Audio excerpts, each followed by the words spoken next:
नागपुर में मेरा ये दूसरा सफ़र है। इसके पहले भी मैं आया था, लेकिन इस बार चूँकि आके देखने का ज़्यादा मौका मिला।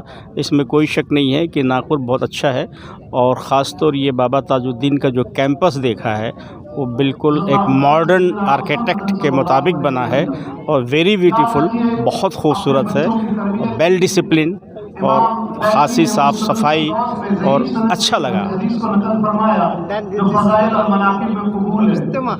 इज्तिमा नो डाउट एट ऑल, इज्तिमा का जो अरेंजमेंट मैं देख रहा हूँ, इतने बड़े लेवल पे जो इज्तिमा अरेंज किया गया है, वर्ल्ड सुन्नी इज्तिमा, ये भी अपने आप में एक मिसाल है। और मैं समझता हूँ कि इसके ऑर्गेनाइज़र्स जो हैं दे वर्क ए लॉट, उन्होंने बहुत मेहनत किया है और बहुत प्लानिंग के साथ उन्होंने बहुत सारी चीज़ों को अरेंज किया है। ख़ास तौर मैं लंगर खाना देखता हूँ या पेंडॉल को मैंने देखा या इनके मेहमान खाने को देखा, very nice, I am very impress. खवातीन का इस्तेमाल हुआ जिसमें मैं समझता हूँ कि हिंदुस्तान में ख़वातीनों का इज्तिमा बहुत कम होता है, बावजूद उसके कि जो कल शाम में आके मैंने देखा, ख़ुद मैं आया था, मैंने देखा कि औरतों की, ख़वातीन की बहुत बड़ी तादाद में सब शामिल हुई और मुझे लगा कि उनके अंदर एक इनकरेजमेंट मैंने देखा, उनके अंदर एक बहुत इनकरेज नज़र आई मुझे।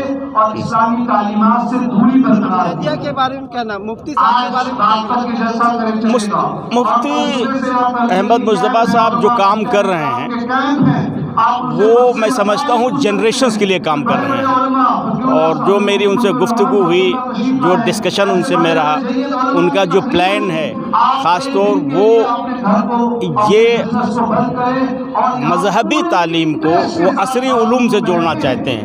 ही want to promote modern education and I discuss on so many points to him. और नो डाउट मैं पिछली बार मैंने विज़िट किया था अजमतुर रज़बिया, also very good and good campus, बहुत अच्छा कंस्ट्रक्शन है, अच्छा है, वहाँ के इंतज़ामात अच्छे हैं। मैंने इवन किसी दारुल में स्मार्ट क्लासरूम नहीं देखा, जो वहाँ पे मौजूद है वो मैंने पाया। तो अहमद मुस्तफ़ा साहब जो है, मुस्तफ़ा शरीफ साहब जो है, he is doing well, no doubt, बहुत अच्छा काम कर रहे हैं। क्या पैगाम देना चाहेंगे मुस्लिम कौम को जो एजुकेशन में बहुत ज़्यादा पिछड़ी हुई है? मैं आपसे एक बात अर्ज़ कर रहा हूँ कि मुसलमानों को मॉडर्न एजुकेशन की तरफ बहुत ज़रूरत है आने की, और हम लोग कोशिश ये कर रहे हैं कि रिलीजियस एजुकेशन और मॉडर्न एजुकेशन को कोरिलेट करें और कोरिलेट करके उनको आगे प्रमोट करें, ताकि उनका अपना भला हो और नेशन बिल्डिंग, राष्ट्र का निर्माण होना बहुत ज़रूरी है, मुल्क की तरक्की बहुत ज़रूरी है। तो जब तक ये मेन धारा में नहीं आएंगे, मेन एजुकेशन उसमें नहीं आएंगे, तब तक ऐसा मुमकिन नहीं है।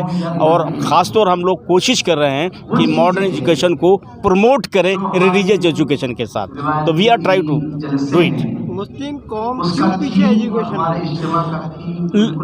एक्चुअली मुस्लिम कौम के पीछे होने का मैं समझता हूँ कि उनकी इकनॉमिक कंडीशन अच्छी नहीं है। अगर आप उठा के सच्चर कमेटी या रंगनाथ मिश्रा वगैरह की रिपोर्ट उठा के देखेंगे तो उसमें आपको मिलेगा कि उनकी माली हालात चूँकि बहुत पीछे है, they are very backward, therefore उसका इफेक्ट तो एजुकेशन पे या उनकी तमाम लाइफ पे तो पड़ेगा। अगर आपके पास you have no money, you have problem.